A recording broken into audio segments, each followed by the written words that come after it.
이베이라는 온라인 경매 사이트에 맥주 하나가 올라오게 됩니다. 에일 맥주라고 오래된 맥주병이었는데 그리 큰 것도 아니었어요. 그런데 이것이 시작가가 하나로 30만 원 정도 시작을 합니다. 그리고 30만 원이 넘어서 40만 원 가까이 이것이 팔렸어요. 조그만 맥주병인데 그것도 뭐 수제로 만든 병도 아니고 그냥 기성품이죠. 그런 맥주병 조그만 거 하나가 오래됐다는 이유만으로 40만 원 가까이 팔렸다는 것은 정말 대단하지 않습니까? 그렇다면 이것을 산 사람은 왜 그랬을까요?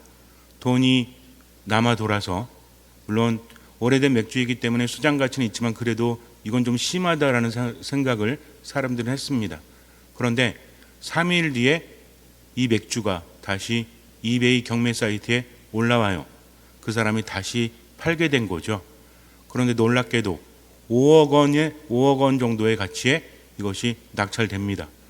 30만 원에 낙찰됐을 때도 야 정말 비싸다, 40만 원에 낙찰됐을 때 그렇게 생각했는데 3일 뒤에 5억 원에 낙찰이 되었다는 거죠. 이게 도대체 어찌된 일일까요? 상표가 거기에 있는 맥주 이름이 바뀌었습니다. 북극 에일 맥주라고, 원래는 에일 맥주였는데 그것이 북극 에일 맥주라고 바뀐 것이죠. 이게 뭐였냐면 1850년대에 북서항로를 개척하던 선원들에게 팔리던 스페셜 에디션, 그러니까 일반 에일 맥주가 아니라 한정품 같은 거 있죠. 우리도 뭐 행사 기간 되면은 조금 상표를 살짝 이름을 바꾸거나 아니면 좀 특별하게 해가지고 파는 것이 있지 않습니까? 다른 맥주들보다 그때 당시에는 조금 더 비쌌겠죠.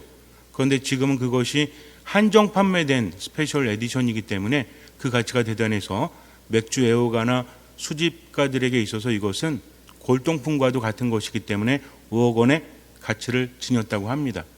처음에는 40만 원 가까이 됐을 때도 야 정말 저런 걸 40만 원 주고 사나 그랬는데 5억 원이 되니까 어때요? 야 정말 대단하구나 하면서 사람들은 다른 반응을 보이게 되었다는 거죠. 그렇다면 여기에서 우리가 생각해 볼 것은 무엇일까요? 오래된 맥주의 가치를 알았죠, 첫 번째 주인은. 그러나 그것이 스페셜 에디션이라는 것은 알지 못했다는 겁니다. 어설프게 아는 것이 문제를 일으키기도 하죠. 어떤 우표가 경매에 나왔습니다.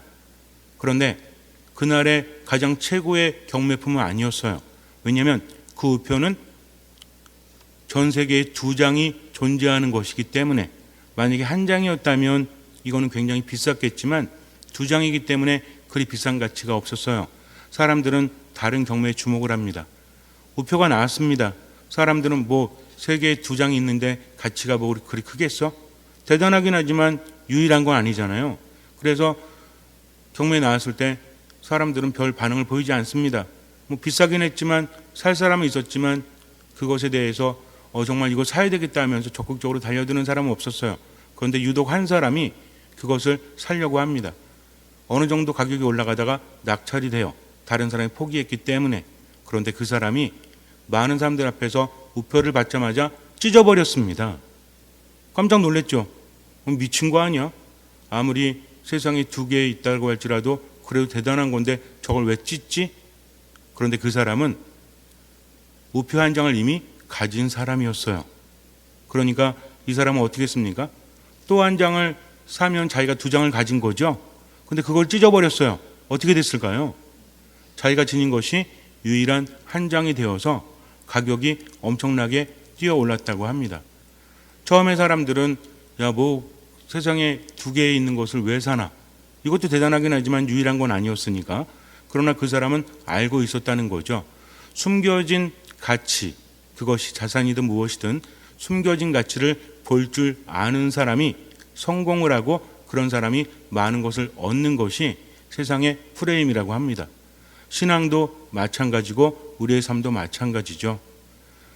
어떤 것에 대해서 변화되어줘야 하는데 나이가 들면서 또는 세상을 살아가면서 아는 것이 많아지면서 오히려 변화에 더 적응하지 못할 때도 있지 않습니까? 아이들은 그렇지 않은데 어른들은 아이들보다 똑똑한데 많은 것들을 경험했는데 오히려 그것이 때로는 장애가 될 수도 있다는 것을 우리는 알아야 돼요. 변화하는 데 있어서 가장 어려운 것은 새로운 것을 생각해내는 것이 아니라 이미 가지고 있는 틀을 버리는 것이다 라는 말이 있습니다. 우리는 세상을 살면서 틀을 만들 수밖에 없죠.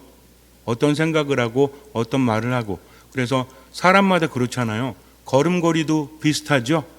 그래서 어떤 사람에 대해서 특정할 때 뭐 지문이라든지 그런 것도 있지만 그 사람의 걸음걸이를 보고 그 사람을 알아낸다라고 합니다.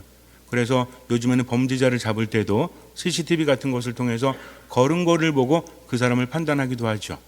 우리는 그렇잖아요. 자기도 모르게 익숙해진 것들이 있죠. 똑같은 자를 좋아하고 똑같은 것을 먹기를 좋아합니다. 반찬도 그렇잖아요. 좋아하는 게 있고 싫어하는 게 있죠. 취향이라는 것이 있습니다. 이런 것들이 생겨난다는 거죠. 아이들에게 취향이 있을까요? 한 3살, 4살 되는 애들이 취향이 있습니까? 우리 아이는 이런 취향이에요 라고 말하지 않습니다. 엄마한테도 엄마 나는 옷이 말이지 파란 계열 취향이니까 그거 사주세요 라고 말해요. 이쁜 옷이면 좋아하고 좋은 것이면 좋아하지 않습니까? 새로운 것에 대해서도 잘 받아들여요. 그런데 어른들은 어떻습니까? 내가 좋아하는 것이 아니라면 꺼리게 되고 좋아하는 것이라면 별 생각 없이 받아들이게 된다는 거죠.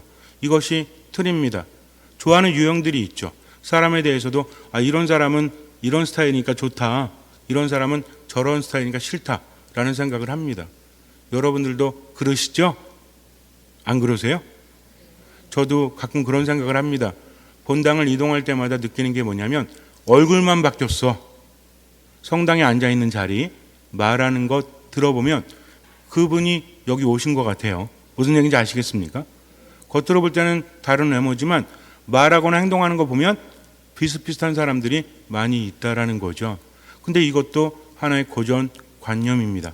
우리가 세상을 바라볼 때 나는 그렇지 않은 것 같다라고 생각할지 모르겠지만 그렇지 않아요. 어떤 판단을 내릴 때 정말 객관적으로 세상을 바라보는 것이 아니라 지금까지 살아왔던 나의 틀을 통해서 세상을 바라본다는 거죠. 그래서 함께 오래 살았던 가족들에 대해서도 나는 고정관념을 가지고 있는지도 몰라요. 그것이 선입견이나 그것이 편견으로 발전할 수도 있다는 것을 분명히 알아야 돼요. 그래서 처음에는 별로였는데 그랬는데 나중에 계속해서 친숙해지다 보니까 어때요? 역시 좋구만 이렇게 말합니다. 처음에는 정말 좋았는데 시간이 지날수록 어때요? 이거 아니구나 라고 체험할 때도 있다라는 것이죠. 그러니까 내가 아는 것이 전부가 아니라는 것을 아는 것, 이것이 겸손입니다. 이렇게 삶을 다시 살아야 돼요. 계속 세상을 똑같이 보면, 세상을 똑같이 들으면 아무것도 변하지 않아요.